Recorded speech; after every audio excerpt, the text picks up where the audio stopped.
All right. We're going to talk on this very special Garlic Marketing Show about getting in the door with those big companies, with B2B companies in these uncertain times. The 3 simple keys to a prospecting process with my great friend, David Newman, who is the expert from DoIT Marketing. David, say hi. Hey. And we're going to talk about how to get in with a $3 billion company, the magic phrase for your email and LinkedIn, the 2 major important things that you need to be doing right now, why you have so much head trash, how to overcome your head trash, what to do you have to do daily. And it's called making the decision to win, how to make it, how to find the right support, the last thing you want from your community, and how to get the most out of your community, like David's community we're going to talk about. But of course, this is brought to you by Video Case Stories. One of the best ways to get in the door, close bigger deals, is with amazing customer stories. Go to videocasestory.com/get started to apply so we can help you collect, craft, and deliver those. All right, let's get started. My name is Gino Wickman. I was introduced to Ian, and that's what brought me into this video world and got me embracing this video world.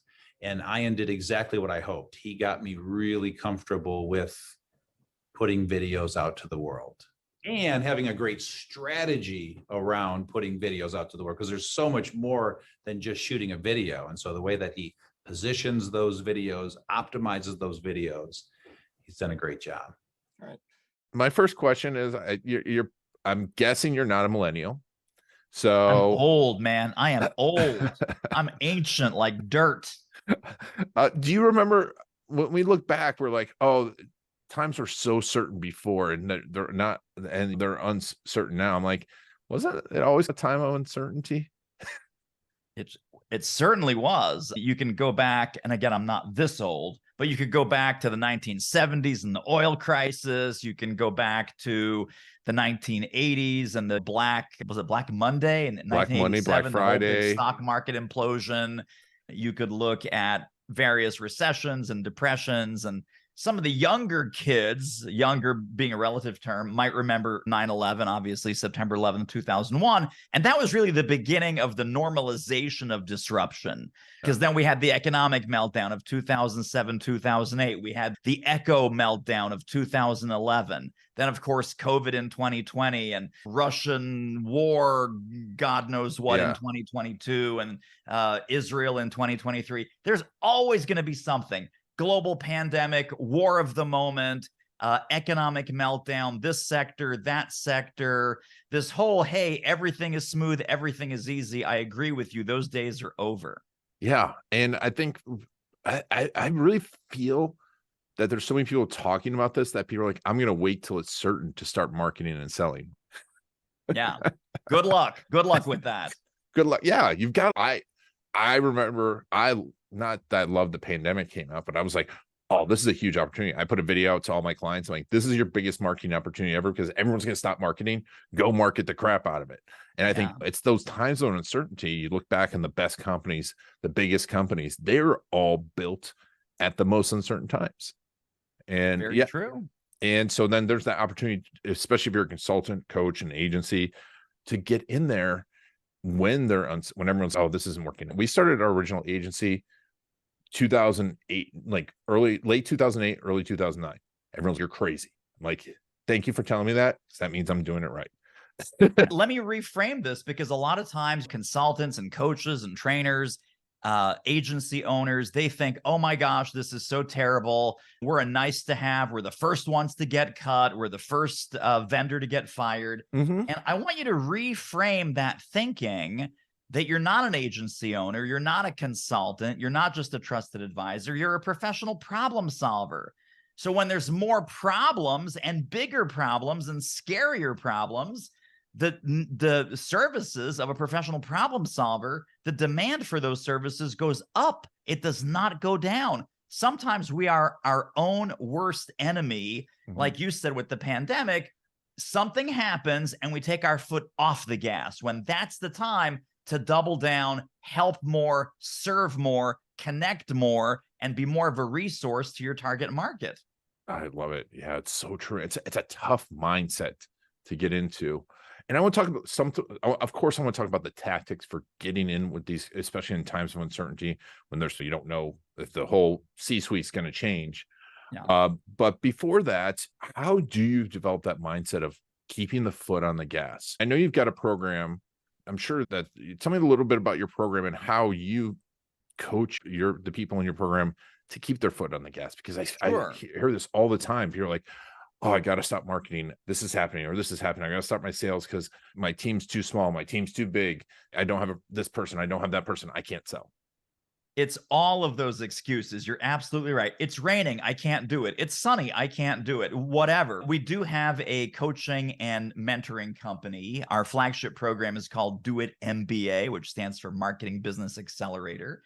And I think there's a couple of aspects to answer your question about how do we instill this growth mindset into an agency owner or a consultant who might otherwise be wanting to hide under their desk. Number one, I think it's getting back in touch with your value and getting back in touch with your impact. So this is where your genius, my friend, with the video case stories. Sometimes one of your clients needs to go back and rewatch the videos that you help them create. 100%. Saying, remember when you saved this company? Remember when you saved this leadership team? Remember when this board of directors was about to, implode and you came on the scene and rescued the whole situation? So getting back in touch with the fact that we are professional problem solvers, reminding yourself of all the thank you notes, all of the acknowledgments, all the messages that you've gotten, the handwritten cards, and understanding that this is your time to step up and serve. So number one is getting in touch with your value. Number two is understanding that when times are tough, when times are uncertain, when everything hits the fan and your prospects are losing their minds, you're the source of security. You're the source of stability. You're the source of optimism. You're the source of hope, that you're the Sherpa that's going to navigate them through this very treacherous, very tricky mountain path that's now been thrown in front of all of us. And why in the world would you, let's say we're a lifeguard and there's a whole bunch of people drowning in the ocean. You're, oh, I can't go in the water. It's scary. It looks like some people are drowning. That's when they need you. That's when you need to get out there, swim out, save as many people as you can, and understand that you're giving a life-saving or business-saving or career-saving service. And for you to stay quiet and you to stay small is doing a huge disservice to your industry. Yes. Yeah. And I think there's a huge point to this too, because I know some of the best people always have that head trash in them. Always. The best people do. And it's the people that really probably shouldn't be selling as hard are out there telling everyone they've got the solution. Absolutely right. 1,000%. That imposter syndrome. There was a stand-up comedian who put it exactly the way that you just said. He says, oh, that imposter syndrome where you don't think you're good enough. You don't think you're smart enough. He says, all the wrong people have that syndrome, right? It's the idiots who are full of confidence and the blowhards who are out there blowing smoke and nonsense. Those are the people that have no confidence problem. It's the highly ethical, highly trained, highly skilled, highly service-minded people that are saying, oh, I'm not good enough. And it is totally overcomable, but you have to be aware of it. And I think the first piece of the overcoming it is just realizing that it's happening and dialing the volume down on that voice of judgment and that imposter syndrome that creeps up. Yes. And I think this is so important. Like I'm not here to completely just sell your stuff, but this is where coaching and consulting comes in. And I'm always looking for coaches and consultants to put me through this. Just talking about the other day, because I'm like, I don't know if I'm good at this. I wrote a book, video case stories, I've done thousands of them. And I'm like, I don't know if I know what I'm doing. Totally. How often do your best people, I'm sure you've got some amazing people who are really good at what they do in there. How often do they have to overcome this? I'm gonna answer that with a quick story. I was sitting down with a reality star, and it wasn't Survivor, it was some other show, but they were out in the jungle for 90 days or something. No food, no nothing. They had to forage. They were covered in bugs and bites and so forth. And I sat down with this guy and I said, how in the world do you get through something like that? He says, you have to make the decision to win, not just once. You have to make the decision to win sometimes 100 times a day. 100 times a day. Now, that was a lot because he's being eaten by bugs and it's 20 degrees below zero at night and he's got like a nice sweater or something. But I love that. This guy won the competition and he said, I had to redecide to win 100, sometimes 100 times a day. So people go, oh, I'm not feeling it today. I'm not feeling it. And say, hey, it might be 5 times a day that you got to get back in the horse, get back in the game, and keep moving forward. And the decision to win is sometimes made 100 times a day. That's such great advice, because I think social media is telling us that these people get up in the morning and they're like, I'm awesome at going and selling my services. You should be selling as much as me. And it's just so easy throughout the day. And then I'm done at 3:00 because this is easy. And, it's not really that way for the people that really win, is it? Absolutely not. Our very best clients, they have all the same problems that everyone else has. They have 2 things that others might not. Number 1 is a sense of perspective. Number 2 is a sense of resilience, that they've gone through hard things before. They've navigated paths like this in other situations. The mental game there is, I know what I'm doing. I have the tools. I have the support. I have the resources. I have the community. Let's keep going even when it gets hard. Even when we hit the brick walls, even when we hit the dead ends, I know that I've got the resources, the tools, and the team to help me get to my destination. So I think that is a hugely important thing. That's not easy for any of us. Everyone fails, everyone stumbles. The successful people just don't stay there very long. They don't stay on the sidelines. They don't stay crying in their coffee for too long. They do it a little bit, but they stay there a lot less than most people would.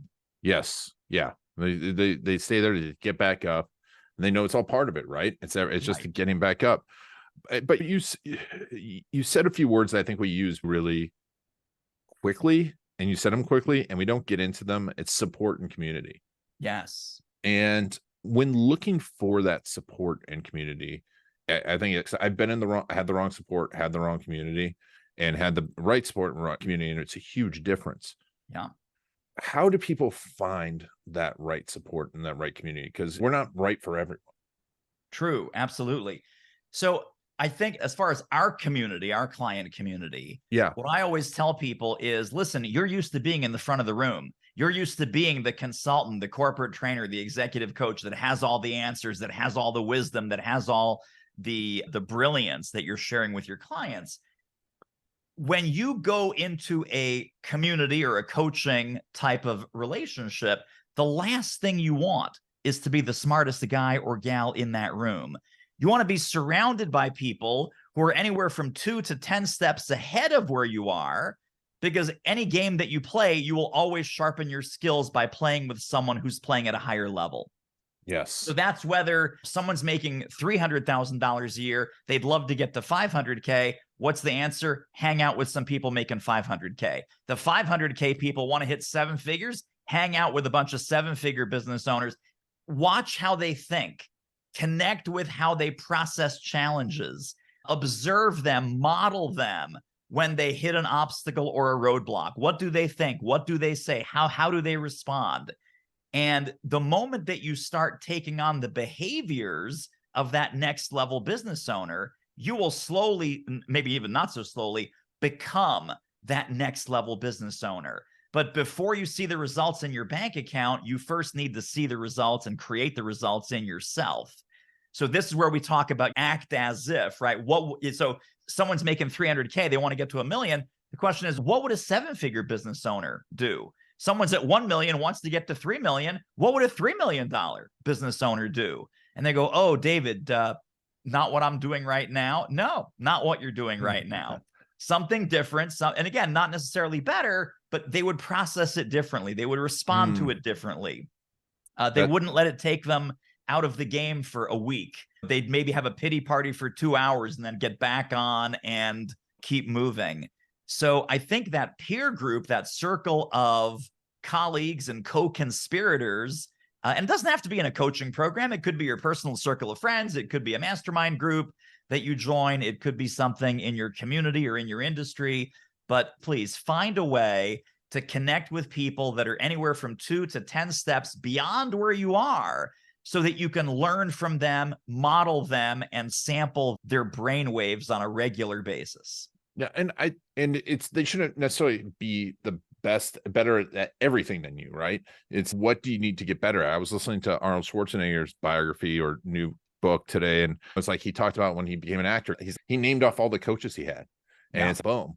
And like that's an important part of it too. And so when you're building this community, when you're building your community, what are you looking for the people that you're bringing in to help out as your clients? Because I'm sure you just don't take everyone in. No, we don't. And we made that mistake early on as well. And we really paid the price. We're looking for people who are fast, brave, and smart. I've done a lot of thinking about this, so that's why the answer comes so easily. Fast, brave, and smart means that they are fast to take action. They are brave in the face of adversity and doing hard things.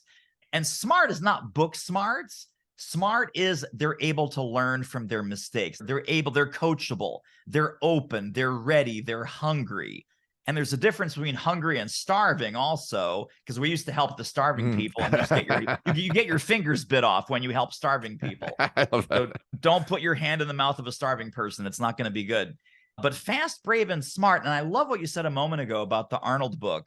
Going to people that are not necessarily smarter than you, but going to people who know differently, right? Who know different or think different. So everyone has their own superpower. So when we're putting a client community together, one of the early questions we ask, even in the sales process, is what are a couple of your superpowers? So when you join our community, what are some of the things that you feel really confident and really fun to help some other people with? And some will say, oh, I'm really great at writing copy. I'm really great at social media. I'm really awesome at asking great questions. I can really simplify the complex and make it easy to understand. Great. If someone says, I don't really know, I'm not really sure I have any superpowers, that's a red flag, right? Because the self-image and the self-motivation to say, I'm really awesome at a couple things and I need some help in a couple of other areas. And so obviously our team, me and the coaches, we can help them with all of these things, but I don't want them to show up disempowered. I want them to show up empowered and excited, not just to learn and not just to be mentored, but to mentor others and to contribute. And you know this, Ian, because I'm sure coming up in both of our entrepreneurial careers, sometimes the best way to learn something is to teach somebody else. Yep. That's how it works. That's pretty cool. And I was learning it, but then I quantum leaped my learning when I started teaching others. Mm-hmm. Yeah. And teach what you know, right? But it's like you're learning it, but you teach, you don't have to be the best at it right now, but you do get better. And the 0 plus minus philosophy, I don't know if you're familiar with that, where it's you should always have someone who's equal with you, someone who's below you that you're bringing up, and someone who's above you in that. Yes. And that's how we get better. Absolutely right. And there's some great books on that too. And this is fantastic. And I love talking about your community, but we want to talk marketing tactics too. Yes. Right now, it's crazy. Is it a recession? Is it not a recession? The stock market's up, stock market's down. Everyone's getting laid off. There's brand new companies making trillions of dollars. ChatGPT, AI is going to take over all of our jobs. Yeah. How are you cutting through the noise and getting in with these B2B leaders who are now being bombarded? Yeah. So I think the two keys to unlock prospecting and business development and a door opening campaign in the middle of Crazytown is to acknowledge the Crazytown. So for example, if you're marketing and prospecting the same way you were in 2021, but we have the environment that we have right now in 2023, that comes across as totally tone deaf and totally irrelevant, totally tone deaf, tuned out, and irrelevant. If you're saying in your marketing, in your messaging, in your social posts, in your emails, in your prospecting conversations, listen, this is a crazy upside down time. There's AI, there's all kinds of disruption, there's the economy, recession, inflation, uncertainty. This is the environment in which we help our clients. This is you talking. this is and again, pick the topic: leadership, sales, marketing, strategy, innovation. We have clients in all these different areas. So you have to acknowledge the current environment. Step 2, they tell you, oh, Ian, this is a terrible time in our industry. Everything is upside down. Our company's fighting for its existence. We're having an existential crisis. Will AI eat all of our lunches and robots will take over our brains? You listen to all of that. Terrible time, recession, depression, layoffs, hiring freezes, job cuts, whatever they're doing. You take a nice deep breath. And here's the line I want everyone to practice. Take a nice deep breath and say, I know. That's why we're talking. That's the line. I know. That's why we're talking. All of my clients are going through the same exact recession, craziness, uncertainty, job cuts, hiring freezes, can't hire consultants. I had one of my clients who is in fact a consultant. He was working with a company. This was only a few weeks ago. And they're going through all this uncertainty and craziness and head trash. And he thinks, I have no idea how to close this deal. They're nervous, they're skittish, they're uncertain. Everything is up in the air. I said, so what have they told you so far about the way that they work with consultants? He says, they really don't like consultants. I said, great. What are you? And he paused and he thought for a second. And he goes, I'm not a consultant, am I? I said, no, you're not a consultant. So what in your proposal, in your next conversation, tell them that you are going to help them implement a path, a plan, a system, and a framework so that they can do what they want to do without using consultants. Now, here's the clever mind trick. He is a consultant. Don't tell the client. He is a consultant because I'm going to install the ability in your company. I'm going to help you so that you never have to rely on outside consultants, says the outside consultant. Isn't that brilliant? That is just complete genius. Yes. And the punchline of the story, Ian, he closed the deal, $175,000 deal. And I don't want you to have to rely on consultants because consultants are the enemy. Consultants are the bad guy. We're paying $175K to a consultant. Yes, you are, because I'm going to help you avoid consultants in the future. But that was a master stroke. It is a master stroke, but then he has to deliver, right? Yes. And he really can. He really can. Knowing the substance of his business and his expertise, that's not a hollow promise. That's not just a clever tagline. He can deliver and he will deliver on that promise, but it's about reframing the sales conversation when they're fearful, when they're hesitant, when they're resistant. Strategy number 1, I know, that's why we're talking. And then depending on what they're afraid of, what they want more of, what they want less of, tell them that working with you will give you more of the good stuff and less of the bad stuff. Simple, but not easy. Yeah, true. And when you're trying to get in with these people now, what's the messaging that you're seeing that's working? Is it we're talking about, you don't recommend funnels, you don't recommend any of this crazy stuff. That's right. What are you seeing that's working right now, getting in the doors of these bigger companies? So most of my clients do not need hundreds and hundreds of deals a year, literally 10 to 12 clients a year, and they're full and they're making 500K to 1.5 million. So these are typically 50,000, 100,000, sometimes multi 6-figure deals that they're landing. So we simply need to replace the idea of quantity with quality. So how do you start to have quality conversations with prospects that have a nice big budget? I think the first thing is you deciding who is a great client for you, who is not a great client for you. So I've got one client, for example, who says, David, I've made a decision. I'm crystal clear on this. It's global pharmaceutical companies with more than 10,000 employees. I said, wow, that's really clear. I said, how'd you come to that? He says, well, I come out of pharma. So I've got the right names to drop and the right stories to tell.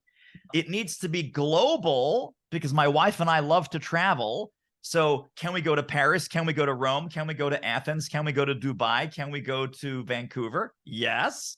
Why 10,000 employees? They have 10,000 employees. They have a lot of people they need to train, and those training contracts are going to be big. So pharma, right names to drop in the right stories to tell. Global, because I like to travel, so that business is going to fit their lifestyle. Number 3, 10,000 employees. You got a lot. This is a training contract. This is not a one-off class. These are long-term training contracts. As soon as you zero in on global pharmaceutical companies with 10,000 employees, it now becomes like shooting fish in a barrel. You know where to speak, you know where to post, you know where to accidentally on purpose do some networking, you know what conferences to go to, you know what associations to hang out in, you know what Facebook groups and LinkedIn groups to start adding value, you know what kind of publications to start posting your articles in. Everything becomes clear. Everything becomes very paint by numbers. It's the folks that are struggling who are willing to take any client from any industry, anytime, anywhere, at any fee. Those people are having a hard time because they're a wandering generality.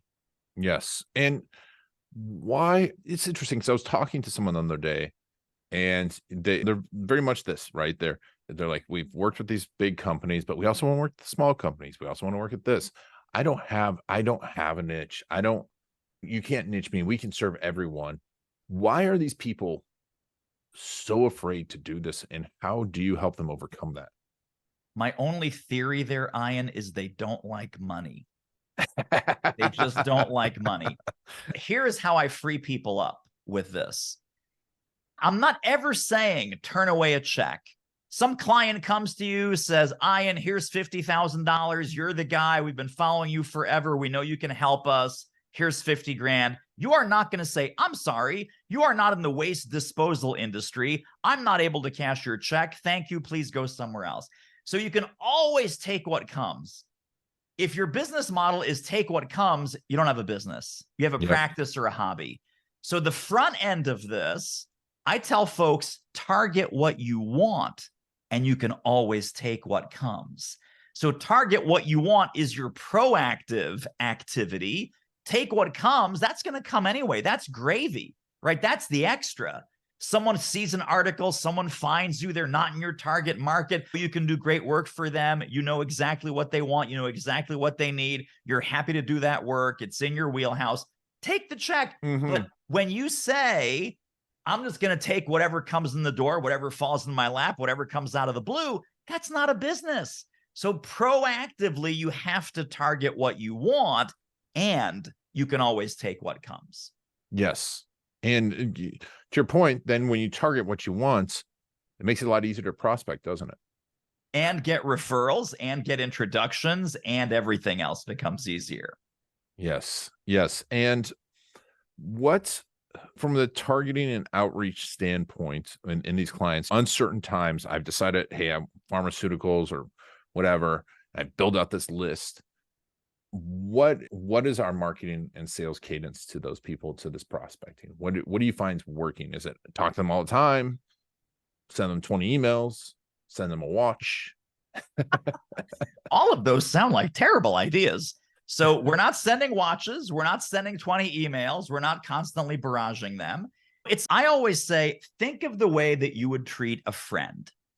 And this is, again, super simple, but no one thinks of this. They use very formal language. They have like bizarre kinds of requests. Like they'll send one email that has 7 requests in it. So number one, slow down. And the 3 keys to a prospecting strategy that's going to be very easy for you to implement: research, relevance, and relationship. So research is doing your homework. Initially, that can just be 10 or 15 minutes of research on their website, on their LinkedIn profile, listening to webcasts or podcasts where their CEO or their top executives have been presenting, going to their web page, going to the media page or the press release page, seeing what they're proud of, seeing what new announcements they're making, seeing how they're doing in the financial markets, all of those things. That's the research piece. Relevance is find something in that research that connects to an area where you can help them. If the CEO just said in the annual letter, in their annual report, hey, we're a $3 billion company, we're going to get to $5 billion in the next 24 months. Do you have a service? Do you have a product? Do you have some sort of rocket fuel that will help them go from a $3 billion company to a $5 billion company? Whether that's related to leadership, culture, retention, engagement, market share, PR, publicity, professional corporate reputation, whatever you do, is there a connection to what the CEO just said that they want in that annual letter to shareholders? Third thing is relationship. Relationship is when you reach out for an initial exploratory chat using the research, using the relevance, and then here's the magic phrase at the end of that email or the end of that message on LinkedIn. Hey, Bob, I see that you have this recruiting challenge. You're opening up a new facility in Kansas City. There's a huge biotech engineering recruiting problem in the Midwest. I have a couple of ideas that might be helpful, worth a quick chat. The magic line at the end is worth a quick chat. When I say, hey, Bob, I see you're opening a new facility in Kansas City, that's the research. Relevance is research shows that biotech engineers are going to become really scarce in the Midwest. This is a problem that I solve. Would that be worth a quick chat? Number one, I've done my homework. Number two, I know what's happening in the industry. Number three, I'm inviting you to a conversation to explore if there's a reason for us to talk any further. 3 lines, 3-line email, just like you would send to a friend. So think about prospecting as connecting with friends who simply don't know they're friends yet. I love it. And it's so true. I tell this story all the time, but that's exactly how I got into with a huge insurance company in England to sell them a $150 million business building. And this is back when you got a LinkedIn message and people were like, what is this? But like you got one every 6 months. Totally. Remember when you got mail, you're like, oh my God, I've got mail. And now you're like, oh my God, I hate my email. But it's so simple. And what you're saying, it's so simple, but I think it's one of those things coming back to coaching and consulting. It's like when I consult with other agencies, I'm like, you just got to keep slapping them and be like, don't do that. Don't do that. Like, then like, I want to send out 1,000 emails, right? Or I'm going to send out an email saying just standard email, or I want to spam it, or I'm going to hire a VA to just spam everyone. And you're like, don't do that. Don't do that. We have to do a lot of hand slapping every single day. But this has been amazing advice, but comes back to the coaching and consulting. So I want to talk a little bit about your program, but tell me a little bit about your manifesto at doitmarketing.com/manifesto. Yes. So this is a 37-page PDF, and it's part inspiration, part activation, part implementation. And as a manifesto, you would imagine a manifesto would be, it's going to tell you what's right with the world, what's wrong with the world. It's going to bust some myths. It's going to give you some truths. It's going to give you some marching orders to start doing better every single day with your marketing and your sales and your revenue growth. So it's meant to be a fun, inspiring, cheeky kick in the pants to get you to the next level in your business. Love it. And you've got an amazing book too. It's a pretty complex name for the book. What is the name of the book? The name of the book is easy. It's Do It Selling. The subtitle might be a little bit tricky. I'm just kidding. Which is, Do It Selling. Do It Selling. And this is really written, Ian. It's written for the people who hate to sell. The folks that are great at doing the work of their work, and they just hate the sales part. They're like, oh God, sales. They hold it up like a little rat with a tail and, oh, can I just get rid of this sales thing? Mm-hmm. And how to make sales easy, effortless, enjoyable, and finally effective, even for people who hate to sell. Love it. And we'll put a link to all that in the show notes. Tell me a little bit about the DoIT MBA. Sure. So we help people with everything marketing and sales related, from initial contact, like that initial prospecting strategy I mentioned based on research, relevance, relationship, all the way from initial contact to signed contract. That's our little buzz phrase. So what do you need to do to get in front of the right buyer, negotiate, have an integrated product suite, have a service menu that makes sense to them, build in renewal and retention, client renewal, client retention. So it's not just a one-off transactional deal that you do with that client, but they keep you on for years and they renew and they refer and they recommend like crazy. We talk about proposals. We talk about marketing, positioning, packaging, pricing mistakes that people are making. Almost everyone listening, I don't even have to know anything about your business. please double your prices. Your prices are too cheap. Your fees are too low. I guarantee you, you are losing business because your fees are too low, and people are afraid of spending money with you because they're thinking, how bad can this be if it's this cheap? Yes. So all of those things, the mindset, the skill set, and the tool set to really stimulate some revenue growth in your expertise-based business, that's what we do. It's amazing to me. I have the worst time with raising my prices, and I need to raise my prices, and it's so hard to do, but that's where the coaching and consulting is. But I just found out from a friend who got me in with a huge company that everyone probably bought something from last week. And we did a huge video proposal. I thought it was huge. He's like, yeah, they didn't hire you because you were too cheap. I'm like, that happens more often than you would think. But Ian, the gift for you is that you found out, right? Through your friend, you found out. I know. And it's sickening, but also like, okay, raise the prices. And it's amazing. You raise the prices and you're like, why didn't I do this before? Now, if you don't know what you're doing and you don't have any case stories and you don't have any success, you got to go in and but if you've been doing this for a few years, get the success story, tell the success story, get in the door and raise your prices and get better and better at it, and find an amazing coaching and consulting program like yours. So we'll put a link to all of this in the show notes. Mr. Newman, thank you so much for being on the Garlic Marketing Show. This has been amazing. Mr. Garlic, a genuine pleasure. And you have an amazing podcast. We'll put a link to that in the show notes. I was on there. You are a fantastic podcast host, one of my favorites. I really appreciate that. So we'll put a link to that as well. But any last words before we go? I'm going to give you my 3-word mantra that I think with all of these things, if some people are listening to this and go, wow, this seems different, this seems new, a little bit scary. Action eliminates fear. Action eliminates fear. As with all of Ian's podcasts, take one idea and implement. Take one idea and act on it, and you will start to see some amazing progress start to build up. That's so true. It's so true. My dad told me that action begets action. Yes. It's so awesome. That's great advice.